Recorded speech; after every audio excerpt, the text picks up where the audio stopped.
Olá! Começa agora o Assembleia Entrevista e hoje estamos recebendo aqui no estúdio da TV Alba Ramon Saavedra, coordenador estadual de imunização e vigilância das doenças imunopreveníveis da Secretaria de Saúde do Estado da Bahia, a CESAB. Bem-vindo, Ramon, tudo bem? Olá, Luana, tudo bem? Olá, os telespectadores da TV Alba. É um prazer estar aqui para conversarmos um pouco sobre o mundo das vacinas e tirar dúvida da população. Muito obrigada pela presença. É isso aí, prevenir é melhor do que remediar. Quem nunca ouviu essa frase? A prevenção de doenças é o grande objetivo da vacinação de um indivíduo. Desde o nascimento, recebemos doses de variadas preparações biológicas que fornecem imunidade adquirida ativa para as doenças classificadas como imunopreveníveis, ou seja, passíveis de imunização. E é papel do poder público vacinar a população para evitar surtos de doença. Não é isso mesmo, Ramon? Estou equivocada ou está certa essa definição? Não, está perfeito. O papel do poder público é garantir essa proteção para a saúde coletiva. Vale lembrar que o Brasil é o país que tem uma das maiores ofertas de vacina gratuitamente no serviço público de saúde. Isso é muito importante, é um benefício. E outra coisa importante, Luana, historicamente as vacinas têm demonstrado que têm sido eficazes tanto no controle, mas também como na eliminação e na erradicação de algumas doenças, como a poliomielite e a varíola, por exemplo. É por meio da vacina que é feita essa eliminação? Exatamente. E é importante a gente estar sempre batendo nessa tecla, porque numa história mais recente, muitos da geração atual não têm mais contato com essas doenças que foram eliminadas pela vacina. Então, a percepção de risco da população acaba mudando. Muitas pessoas começam a achar que a vacina não são tão necessárias como deveriam ser.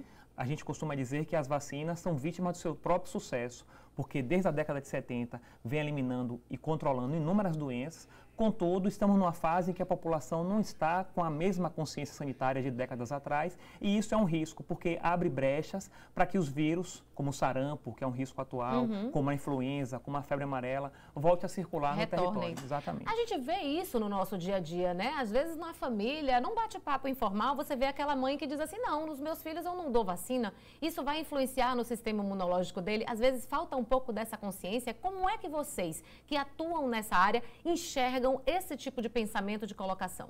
Primeiramente, nós temos trabalhado bastante com a informação, deixar a informação mais clara possível para a população, para entender o quão é importante e quanto é eficiente o mecanismo de proteção da vacina, que nada mais é do que inocular um vírus inativo ou um vírus atenuado no organismo para disparar no seu sistema imunológico, no seu sistema protetor, a produção de anticorpos para garantir a proteção. Então, é esse contato com esse vírus que vai garantir a proteção. Contudo, tem uma corrente grande de grupos de pessoas que acham que estaria alimentando uma possível introdução da doença. Isso não tem essa possibilidade, porque a maioria das vacinas são vírus mortos. Então, esse risco não existe. Agora sim, a vacina, como qualquer outro medicamento, existem os chamados efeitos colaterais. Sim, sim. As reações adversas. A febre, né? Mais Isso, comum. dor local, vermelhidão. E pode sim ter um problema sistêmico maior, mas isso vai depender muito de cada indivíduo. Por isso a importância de saber também as precauções para cada vacina. Cada vacina tem as suas informações técnicas e o seu público-alvo. Então não adianta também sair vacinando indiscriminadamente. E aqui no Brasil, como é que são traçadas as estratégias, né, para disponibilizar determinadas vacinas na rede pública? Primeiramente, o primeiro foco é epidemiológico. Qual é a situação da doença no país e qual é a prioridade? Então, a vacina começou na década de 70 com 4 vacinas, tipos de vacina, só para crianças. Hoje temos mais de 20 tipos de vacinas que a gente brinca falando do mamando ao caducano, da criancinha recém-nascida que tem que tomar a vacina da BCG e da hepatite, até o idoso que tem que tomar influenza e, em algumas situações, febre amarela. Então, isso vem sendo ampliado gradativamente, não só os tipos de vacina, mas também a faixa etária da população que tem direito. Um exemplo bem clássico, meningite, até 2016 era administrado apenas para as crianças menores de 5 anos. Hoje já foi ampliado para adolescentes, o que garante uma proteção no grupo maior. O sentido das vacinas, Luana, é sempre na coletividade, no âmbito de evitar que um vírus seja introduzido, porque são vírus com alto potencial de disseminação. E uma vez pegando uma pessoa numa comunidade que não esteja devidamente vacinada, ele vai se alastrar rapidamente. E aí vem os surtos, as epidemias, que já tivemos vários ao longo da história. além dessa questão da estratégia, como é subdividido isso em relação ao estado, município? Porque a gente sabe que as vacinas, elas são ofertadas nos postos municipais de saúde, né? A partir da municipalização da saúde, acredito eu. Exatamente. Queria que você explicasse um pouco como é que funciona essa rede aí da imunização. Quem adquire as vacinas, né, quem compra o imunobiológico é o Ministério da Saúde. E isso é articulado com a OPAS e a Organização Mundial da Saúde. Ele adquire e passa para o Estado, para os estados. A partir do momento que a Bahia recebe seu volume de vacinas, ele passa a ser o responsável pela guarda, pelo armazenamento, que é um processo extremamente complexo, porque precisa ficar sob temperaturas monitoradas diariamente, o tempo todo, não pode ser nem abaixo de 2 graus, nem acima de 8 graus. E a partir daí o Estado distribui pela Bahia, pelos 417 municípios, a partir de seus polos regionais, são 30 polos regionais, e entrega para os municípios. Os municípios têm uma espécie de unidade de rede de frio, que nós chamamos, onde fica guardadas as vacinas, e a partir dali ele distribui para os postos de saúde. A partir do momento que o município recebeu, ele passa a ser responsável pela guarda e pelo desenvolvimento de estratégias para garantir alta cobertura populacional. E quais são as vacinas que hoje estão disponíveis, né, no nosso sistema de saúde pública? A começar pelo calendário da criança, como eu já citei, ao nascer tem que tomar, de preferência já na maternidade, a vacina contra a BCG, que protege contra a tuberculose, e a hepatite B. Aí, logo na sequência, com 2 meses de vida, ele vai tomar a pentavalente, que é uma vacina extremamente importante, porque com a única aplicação vai proteger contra 5 vírus, contra 5 doenças, que é a poliomielite, a hepatite B, a hemófilos, difteria, tétano e coqueluche. Aí, sucessivamente, a cada 2 meses aproximadamente, vai tomar a vacina contra a meningite, a vacina contra sarampo, cachumbo, rubéola, que é muito importante também de estar tomando. Que a gente vê naquela caderneta de vacinação que toda criança recebe quando nasce, uma caderneta do Ministério da Saúde. Exatamente. E essa caderneta, é importante lembrarmos que é um documento que deve ser guardado como tal. Por que eu estou frisando isso? Porque é comum a mãe perder não só a dela como da criança, o que é pior, e ficar perdido e todo o histórico vacinal da criança está ali. A gente até falou há pouco tempo aqui, agora no mês de maio, aqui na Assembleia Legislativa, sobre um projeto de lei que está buscando fazer um cartão de vacinação digital. Né? Talvez aí fosse uma solução melhor para estar colocando esses dados em sistema. O que é que você acha dessa iniciativa? Eu acho que a tendência tem que ser essa. Com os mecanismos tecnológicos que nós temos hoje em dia, o ideal era que a pessoa tivesse um cadastro único num sistema de informação e, a partir daí, independente da unidade de saúde onde ele fosse atendido, seja em Salvador, seja em outro município, seja em outro estado, a pessoa que acessasse os dados dele, o cadastro dessa criança, vai ter lá todo o histórico vacinal, não teria dúvida se está com o esquema completo ou não. Essa questão do esquema é importante, porque existem vacinas que com uma única dose garante a proteção e existem outras que precisam de 2 ou de 3 doses. Então a mãe precisa ficar atento a isso. A hepatite B, tomou a dose 1, tomou a dose 2, não tomou a dose 3, não garante completamente a proteção. Agora, esse esquema, ele varia também, às vezes tem um esquema definido, isso com estudos, com pesquisas, isso varia e muda o esquema? Sim, os estudos científicos são produzidos ao tempo todo. Recentemente, a vacina contra HPV, que é disponibilizado para adolescentes, inicialmente para meninas, e hoje já foi aberto para meninas e meninos, era no esquema de 3 doses na rede pública.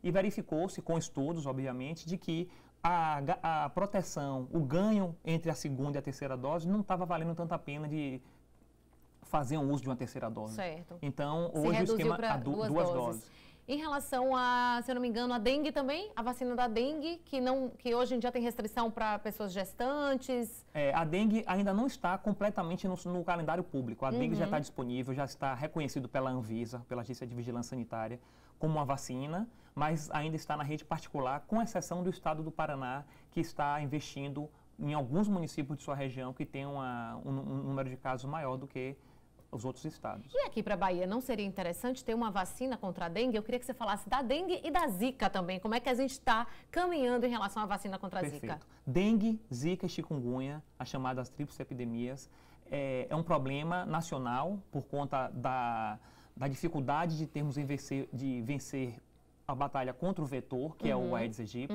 Contudo, dessas 3, só dengue já tem uma vacina aceitada pela Anvisa. Zika e chikungunya tem vários estudos. Inclusive aqui na Bahia? Sim, várias empresas correndo para tentar garantir isso, mas um estudo de uma vacina demora São várias etapas, 5 etapas, inclusive envolve estudos em pessoas, começam em animais, depois vai para seres humanos, e é bem longo, mas a Zika e chikungunya, Luana, ainda não tem a precisão de quando vai ser validado, enquanto reconhecido enquanto vacina. Porque a gente vê aí que realmente sempre tem, né? Vai e volta a epidemia e é uma doença tão perigosa.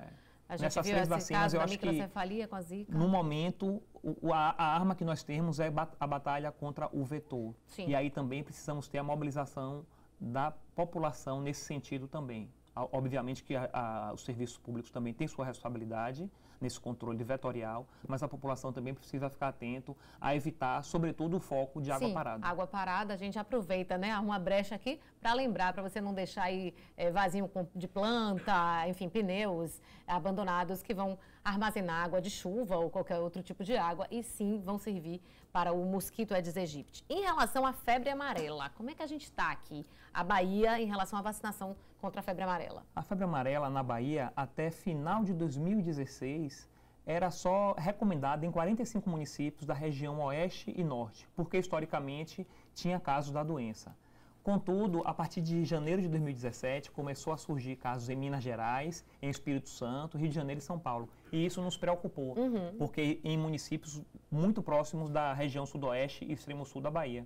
Então, começou-se em janeiro de 2017 a fazer uma intensificação vacinal em alguns municípios do estado, tentando garantir uma barreira imunológica em todos os municípios que faziam divisa com Minas Gerais. Contudo, o que nós temos de fato é que não temos casos confirmados de febre amarela na Bahia, nem casos, nem óbito, não teve ocorrência nenhuma de casos autóctones, o que é isso, que foi infectado em território baiano. Tivemos alguns casos importados, que veio de São Paulo, mas já veio contaminado. Já veio contaminado, certo. veio de Espírito Santo. Na Bahia não temos, mas para garantir isso, é fundamental que mantenhamos as coberturas vacinais altas. O que é que eu estou dizendo com isso? A população precisa procurar a unidade de saúde, tomar a vacina, que está disponível. Nunca tivemos falta, desabastecimento do imunobiológico em nenhum município da Bahia. Então a população precisa tomar essa vacina para garantir, porque a Bahia está circundada de estados e que, infelizmente, estão acontecendo casos, estão acontecendo óbitos por febre amarela. Do percentual aí, que era o objetivo da campanha de febre amarela, do público-alvo, qual é o percentual de pessoas que já se vacinaram? Se nós formos analisar todo o território baiano, de 95%, que era a meta, nós vacinamos até no momento aproximadamente 65%. Agora, tem alguns municípios que são prioritários, então fazendo esse cálculo com esses municípios, chegaríamos a 70%. Mas ainda assim está aquém do desejado. Lembrando que a febre amarela só não é recomendada para crianças menores de 9 meses e para idosos a partir de 60 não é que seja uma contraindicação. Nós recomendamos que seja tomada com precaução. Qual é a precaução? O idoso deve fazer uma consulta antes com o seu médico para que ele avalie o risco-benefício de tomar aquela vacina. Tá certo. E você sabia que, de acordo com o Ministério da Saúde, mais de 70% dos jovens soteropolitanos que têm entre 16 e 25 anos estão infectados pelo vírus HPV?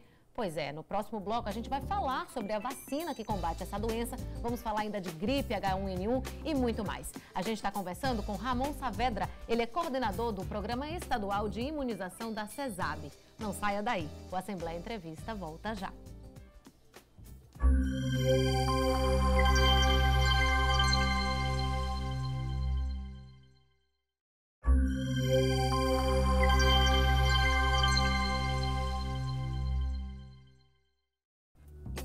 De volta com o nosso Assembleia Entrevista e para você que ligou a TV agora, hoje estamos recebendo Ramon Saavedra, ele é coordenador estadual de imunização e vigilância das doenças imunopreveníveis da CESAB. Ramon, a gente falava da febre amarela. Eu queria ainda falar sobre esse assunto porque muito foi dito sobre a dose fracionada da vacina. E aí, em vez de tomar uma só, como já está preconizado, a pessoa teria que fazer o reforço. A gente está oferecendo nos nossos postos de saúde aqui da Bahia essa vacina fracionada ou não? Atualmente, o estado da Bahia está ofertando apenas a dose padrão, que é a dose cheia, a dose inteira, que equivale a 0,5 ml da vacina. No início do ano de 2018, foi feita uma campanha, aproximadamente nos meses de fevereiro e março, em alguns municípios prioritários da região metropolitana de Salvador, com dose fracionada. Não foi em todo o estado. Por que esses municípios? Porque estavam sendo positivados, estavam sendo encontrados macacos mortos nesses municípios e confirmado laboratorialmente que eles foram mortos pelo vírus da febre amarela. Ou seja, existe a evidência de que o vírus está circulando. Isso é preocupante. Então, essa experiência da dose fracionada foi baseada numa campanha que foi feita em um país africano, foi uma campanha exitosa também, para garantir imunizar o maior número de pessoas possível no período curto de tempo. Seria multiplicar as doses da vacina, né? Uma dose de 0,5 ml que daria para dar em uma pessoa, usaria 0,1 ml e depois poderia dar em 5 pessoas. Observe que não é diluir. Em algumas informações tortuosas que apareceram falavam em diluir. Diluir é colocar água. Não é diluir, é fracionar. Em vez de dar 0,5, dá 0,1. E foi feito na Bahia, nesse município, mas foi só no período da campanha. Automaticamente, encerrando a campanha, voltamos a ofertar a dose padrão da vacina. Até porque temos a vacina disponível, porque o Ministério da Saúde comprou uma carga extraordinária da vacina, extra, para que nós pudéssemos garantir essa campanha. Em Salvador chegou a ser ofertada a fracionada? Foi. Em Salvador foi ofertada a fracionada e vacinou no período de 3 semanas mais de 50 mil pessoas. E essas pessoas que tomaram a fracionada precisam tomar o reforço com quanto tempo? Ótima pergunta. Por ser a fracionada, teoricamente, numa linguagem bem simples, a dose fica um pouquinho mais fraca, a duração da sua dose. Então, após 8 anos da dose tomada fracionada, todas as pessoas que tomaram dose fracionada receberam uma etiquetazinha específica, foi colocado no seu cartão de vacinação, para com 8 anos voltar e fazer esse reforço. Vale lembrar que pessoas que tiveram necessidade de fazer viagem para países que exigiam a vacina da febre amarela, nesses casos eram dado exclusivamente a dose padrão, porque a dose fracionada não vale para compromissos internacionais. Entendi. Mas, então, eu acho que vocês devem ter ficado até, às vezes, o serviço público fica até temeroso. Como é que a gente vai garantir que essas pessoas vão retornar, que essas pessoas estão compreendendo, porque às vezes o assunto é um pouquinho complexo. Quem já tomou a padrão, por exemplo, e fica na dúvida, não sei se eu tomei a fracionada, daqui a 8 anos, ele pode retornar e tomar novamente? Tem algum problema de saúde para ele isso? A orientação hoje é de que tomou uma dose, da dose chamada dose cheia, dose padrão, em qualquer época da vida, não precisa mais tomar dose nenhuma, se foi a dose padrão. E isso é uma mudança recente, de 2015 para cá. Que existia um reforço mesmo com essa padrão. Exatamente, existia um reforço a cada 10 anos. Então, nós estamos vivendo um momento realmente de muitas perguntas, de muitas interrogações. Eu já tenho que ser sincero com você e dizer que outros estudos estão sendo feitos e pode ser que nos próximos anos isso também mude as recomendações. Certo. Quando essa campanha de dose fracionada foi feita na África, a recomendação na época foi que quem tomou a dose fracionada, com 1 ano, deveria voltar para tomar dose. Hoje a gente já está falando em 8. E tem estudos que falam que é mais e tem outros que vão testar para menos para a gente chegar no denominador comum. Mas o ideal é que nos próximos anos todo o país passe a ofertar em todos os seus municípios a dose padrão. Mas não dá para ser de uma hora para outra, porque o volume de vacina é muito grande. Então, em 2019, há um projeto para que todo o país passe a ser área de recomendação para vacina, contudo, com a dose fracionada nos municípios que não faziam vacina antes. Daí a importância, a gente volta a chamar a atenção de você guardar o seu cartão de vacinação, né? Não só da criança, mas você adulto que tomou a vacina da febre amarela para que tenha lá a informação, foi fracionada, foi padrão. Isso é muito importante, isso é a sua saúde. Então guarda aí o seu cartão de vacinação, se tem 2, às vezes perdeu, tem um, anexa, grampeia, deixa tudo juntinho para que você não perca essa informação. Os profissionais de saúde são altamente treinados para fazer essa triagem. O que é a triagem? É recepcionar o indivíduo no posto de saúde, ver a situação vacinal, aplicar a vacina que for necessária, não perder a oportunidade de aplicar, isso é muito comum em criança, atualizar logo todas as doses que precisa. E o principal, o aprazamento. O que é isso? Ele coloca de lápis quando aquele indivíduo deve voltar, qual a data, qual o ano, para tomar qual vacina. Está lá tudo especificado. Por isso a importância de não perder o cartão. E vai aqui, o nosso abraço aí a todos os profissionais da área de saúde, da área a gente chama de sala de vacina, porque realmente é uma coisa que funciona, né? A gente sabe que a gente pode confiar nas vacinas da rede pública. Inclusive, queria que você falasse dessa diferença da vacina que é dada na rede pública, a vacina que é dada na rede privada. Tem algumas vacinas que têm uma diferenciação, não na eficácia, mas às vezes no efeito colateral, que na particular termina sendo um pouco mais branda. Acho que tudo é uma questão de investimento de tecnologia também, né? Exatamente. A lógica da rede privada, né, é uma lógica em proteger o indivíduo. E de antemão, já deixo claro, toda a prevenção é bem-vinda. Ou seja, é papel de um pediatra dizer para uma mãe, para um pai, quais são as vacinas que existem no mercado e deixar facultativo para o pai tomar aquela vacina ou não, orientando que é o bem para a sua criança. Na lógica do serviço público de saúde, tem outra questão aí. O objetivo é proteger a coletividade. Tem vacinas que protegem uma pessoa, mas a doença é transmitida pessoa a pessoa. Ao proteger 95% das pessoas, eu garanto a proteção daqueles 5%. Sim. Isso é chamado de imunidade de rebanho. Então, a lógica do público é nesse sentido da coletividade, da situação epidemiológica e do custo também. Então, às vezes, não dá para investir numa vacina, vou te dar um exemplo para ficar mais claro. A meningite B, ainda não temos ela no calendário público. Porque qual é a doença, o tipo de meningite que é uma preocupação de saúde pública hoje em todo o país é a meningite C. Sim. E essa vacina já está disponível. Foi introduzida recente em 2010. Aí você tem na rede particular a ACWY. A ACWY, né? Qual é a vantagem dessa vacina? Ela protege contra 3 tipos de bactérias que podem causar meningite. A, a C, a W e a Y. E na rede pública a gente tem, no momento, só a C. Se você me perguntar, Ramon, como é que está a situação epidemiológica das meningites na Bahia? Eu vou falar para você que aqui tem mais a do tipo C. Sim. A que mais nos preocupa hoje e que é imunoprevenível, ou seja, que tem uma vacina, é a C. Porque é outra dúvida comum também. Meningite pode ser causada por vários tipos de vírus, várias bactérias, por fungo, por trauma. Então, não dá para cobrir garantir. tudo. Então, a pessoa às vezes tomou uma dose da meningite C, alguns anos atrás, e acha que nunca mais vai ter meningite. Não, isso pode acontecer. Meningite é a inflamação das meninges, que pode acontecer por vários fatores. Então é importante também a população ficar atenta a essa questão. Agora vamos falar de gripe, que eu ainda não tinha chegado lá. Esse ano, o Sistema Único de Saúde disponibilizou uma vacina que protege contra 3 serotipos. Como é que vocês escolhem, né? Como é que é a estratégia de definição? Também é por incidência? Sim, ótima essa pergunta. Eu adoro contar essa historinha, porque acontece assim, ó, a Organização Mundial da Saúde faz análise, faz um mapeamento de qual vírus está circulando em qual período no mundo. No caso da gripe, que é uma doença associada a meses frios, ou seja, acontece de acordo com a estação do ano, quando é inverno no hemisfério norte, a Organização Mundial da Saúde já está lá mapeando os casos de gripe, isolando o vírus e vendo quais os vírus que estão predominando. Se é H1N1, H3N2, influenza B.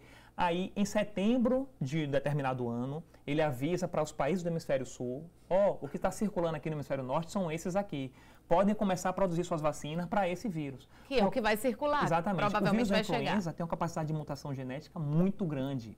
O do ano passado é diferente do desse ano e assim sucessivamente. E o vírus H1N1 está associado a grandes epidemias no mundo ao longo da história, desde a gripe espanhola lá atrás. Então, por isso que é anual, é uma vacina que é aplicada anualmente. Quem tomou ano passado deve tomar esse ano de novo.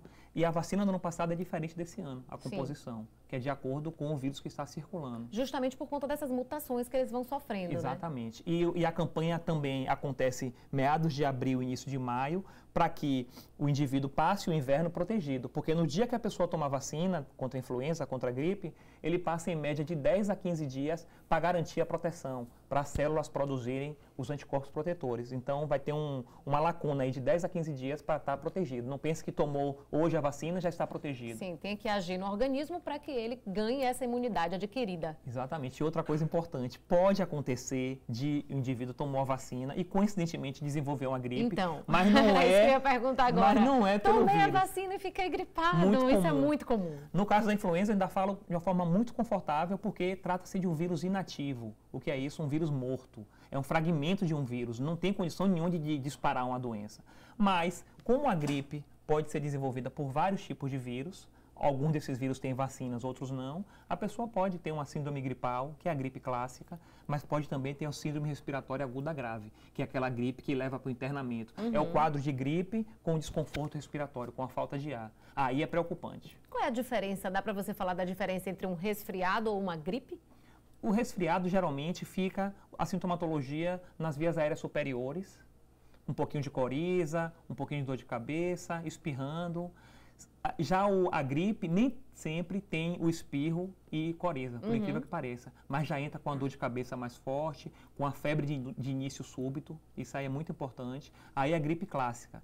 E aí um terceiro nível, que é o que nos preocupa, é a síndrome respiratória aguda grave, que é isso que eu acabei de falar, mas com a sensação de falta de ar. Isso H1N1 pode provocar. H3N2 e influenza B. E outros vírus, adenovírus, o vírus sincicial, que é um vírus também que está muito circulando bastante pelo país. Então, mas com relação ao H1N1, que realmente, infelizmente, é o que está mais matando hoje no território baiano, a maioria dos óbitos de síndrome gripal grave é por H1N1. Então, a vacina está aí, é um mecanismo extremamente eficaz de proteção e a população precisa também se dirigir à unidade de saúde para se proteger e não deixar para a última hora. E como é que está a cobertura vacinal de gripe do público-alvo? Esse ano, desde 2016, a meta de cobertura vacinal aumentou de 80 para 90, porque 2016 foi um ano atípico, em que a situação do país ficou muito grave com relação aos casos e a vacinação foi extremamente exitosa, atingiu 90%.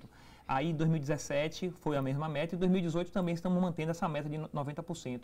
Contudo, a cobertura vacinal está em aproximadamente 78% a 80%.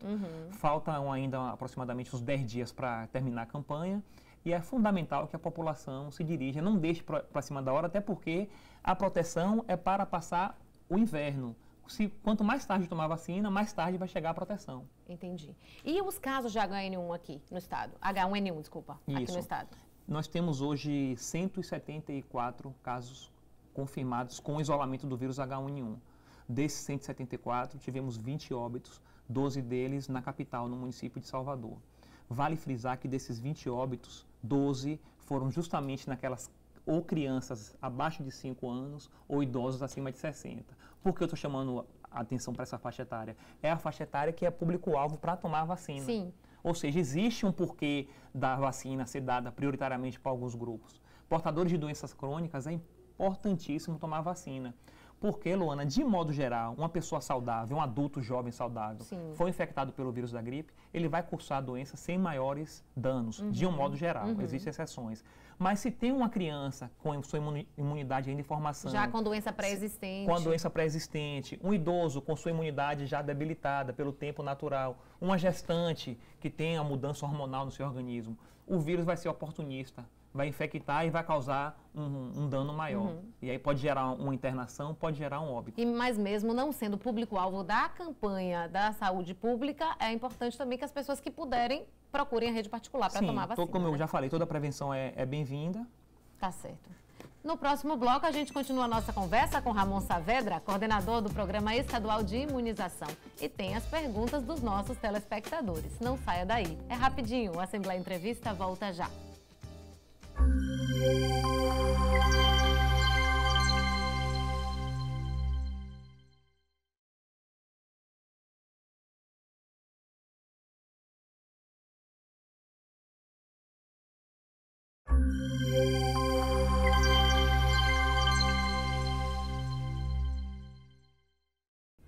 Estamos de volta com o nosso Assembleia Entrevista e a gente ainda não falou sobre a vacina contra o vírus HPV. Eu prometi isso lá no final do primeiro bloco e agora queria entrar nesse assunto, porque de fato é um dado alarmante. Isso a gente tem aqui em Salvador, né, a capital com maior incidência do vírus HPV entre os nossos jovens de entre 16 e 25 anos. Como é que está a cobertura vacinal? Vocês têm conseguido atingir o público-alvo?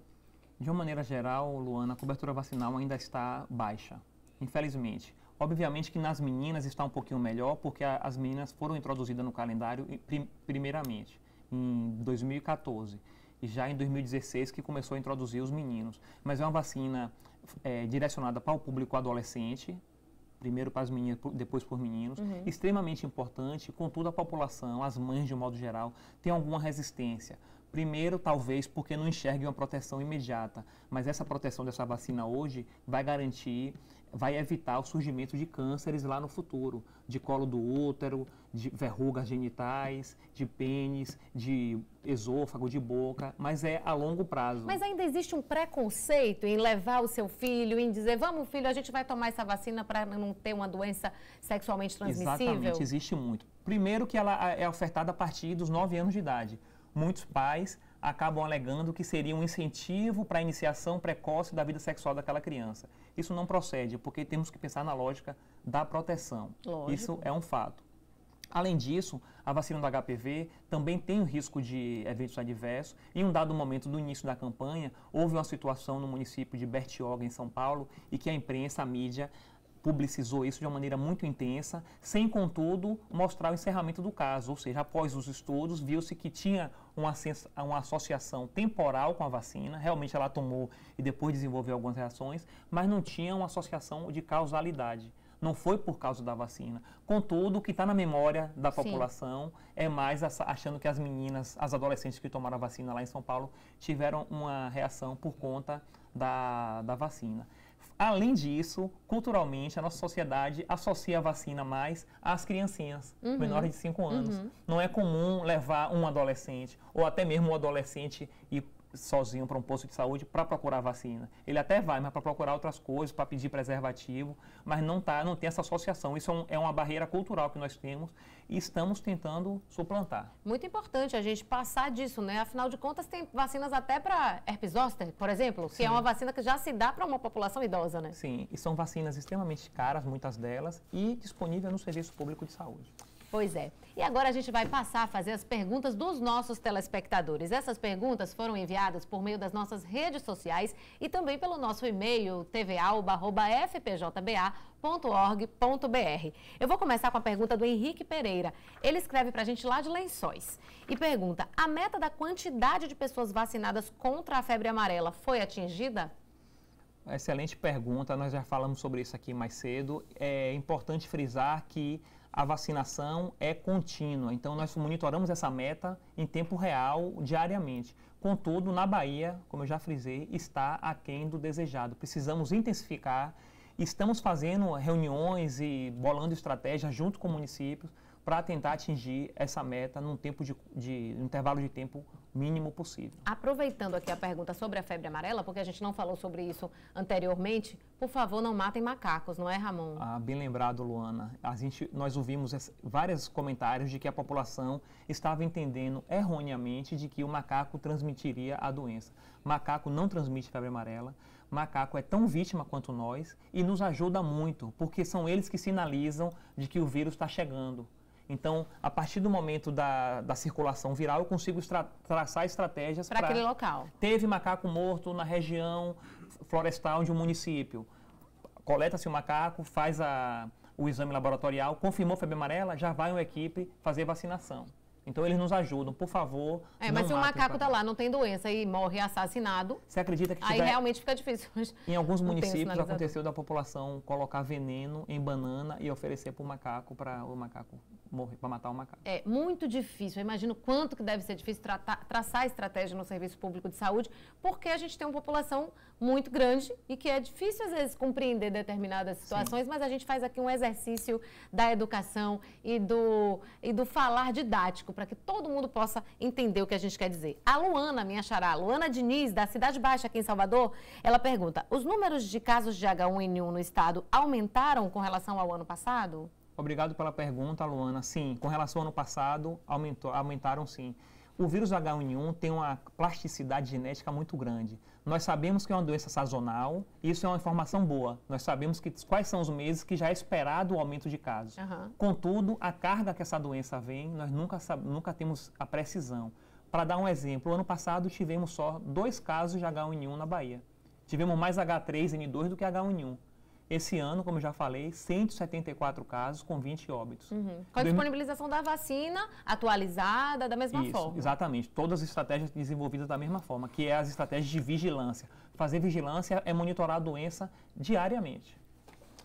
A pergunta 3 é da Helena Esteves, de Xique-Xique. É comum ficar apresentando alguns sintomas da doença após a vacinação contra essa mesma doença? Helena, toda vacina pode desencadear reações, desde uma reaçãozinha pequena local, no local da aplicação, a vermelhidão, uma leve febre, e em algumas vacinas que é composta por vírus vivo, existe um risco maior, como a febre amarela e como a tríplice viral, que é a vacina contra sarampo, cachumba e rubéola. Para essas vacinas é importante ter uma atenção especial, inclusive essas 2 vacinas não devem ser dadas simultaneamente. Febre amarela e tríplice viral. Por conta disso, tem que dar um período de 30 dias entre um e outro. Mas essa orientação tem no posto de saúde. Quando a pessoa chegar e diz, eu quero me vacinar essas 2, aí a equipe fala, não pode, não é isso? Não pode, exatamente. Pronto. A Alice Duarte de Itapuã pergunta: há um tempo atrás, circulou pelo WhatsApp uma notícia sobre os vírus H2N3, vamos lá, H2N3 e HN1N3. Eles realmente existem? Eu achei até que estava errado, assim mas é isso mesmo. É isso mesmo. Infelizmente, eu recebi esses áudios aos montes. falavam de uma mutação, de um supervírus que estava nos Estados Unidos e que o serviço público, o governo não queria divulgar. Isso não procede. O vírus é H3N2, esse H2N3 não existe, mas realmente surgiu esses boatos na rede social e continuam surgindo. Daí a importância de, ao receber, antes de repassar, ver qual é a fonte dessa informação. Está na dúvida? Vai no site do Ministério da Saúde, que tem lá toda a discriminação da situação epidemiológica das doenças. Muito importante isso, né? A gente está na época desse chamado fake news, as pessoas gravam áudio sem nenhuma responsabilidade. E a nossa responsabilidade é receber e checar a informação. Hoje somos todos jornalistas, porque todas as redes sociais funcionam como meios de comunicação e a gente sempre tem que ter cuidado. O Nicolas Bertoli, do Horto Florestal, pergunta: qual a diferença entre a vacina de gripe trivalente e quadrivalente? Ok, Lucas. Nicolas. Perdão. Obrigado, Nicolas, pela pergunta. Essa pergunta sua procede porque a vacina trivalente é a que está disponível na rede pública e a vacina quadrivalente é a que está disponível na rede privada. Contra o H1N1, o vírus contra o H1N1 está nas duas vacinas. Contra H3N2 está nas duas. E contra a influenza B também está nas duas. Aí eu acabei de falar da pública aqui, por isso que é tri. A privada tem mais um vírus, que é um outro tipo de influenza B, que, contudo, não está circulando tanto no país. Então, é um ganho a mais de proteção, mas epidemiologicamente falando, não é tão necessário. A gente pode dizer que, às vezes, a clínica particular, ou enfim, todo esse sistema que atua, também está pensando no mercado, né?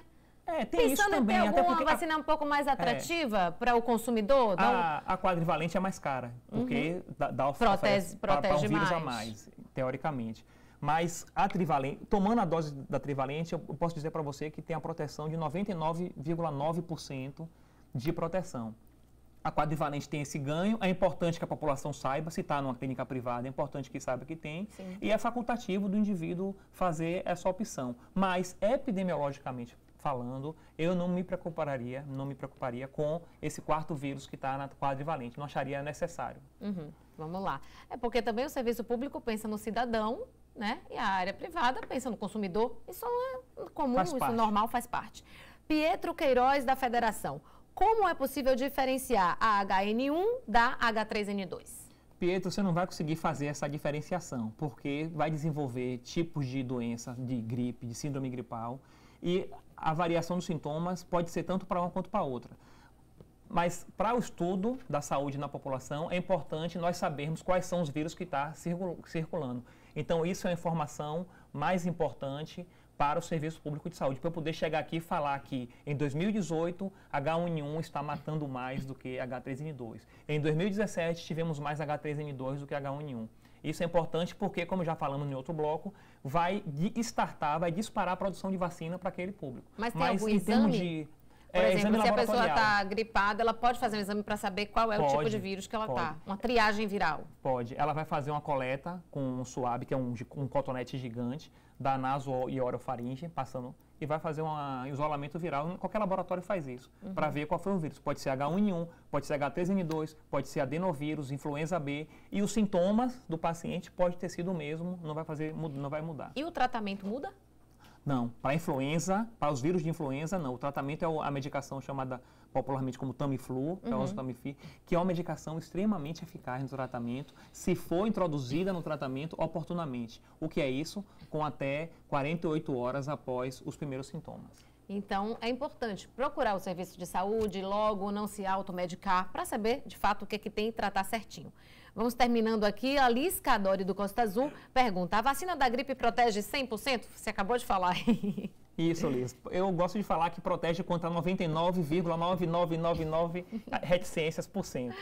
Porque a gente já explicou aí, ali estava assistindo. O Davi Goulart, lá de Inhambupe. Tomei a vacina da gripe ano passado. Preciso tomar novamente esse ano? Sim, Davi. Vacina da gripe é anual, diferente da febre amarela. A febre amarela tomou uma vez, não precisa tomar nunca mais na sua vida. Uma preocupação a menos. Ramon, muito obrigada. Foi ótimo. Acho que a gente deu para tirar um monte de dúvida da população. Tem mais alguma coisa sobre vacinação, sobre imunização que você acha importante falar? Primeiramente, é pedir para a população para guardar seu cartão de vacinação, procurar ver se tem alguma dose em aberto e se dirigir à unidade de saúde para tomar a sua vacina. E no mais, Luana, é nos colocar à disposição, agradecer também pelo espaço e continuar aí nessa luta para garantir a vacina da população. Muito obrigada a você e muito obrigada a você que nos acompanhou até agora aqui no nosso Assembleia Entrevista. Você pode rever essa entrevista e também compartilhá-la. Assista a TV Alba nas nossas redes sociais. Obrigada pela sua companhia e até o próximo Assembleia Entrevista. Tchau, tchau.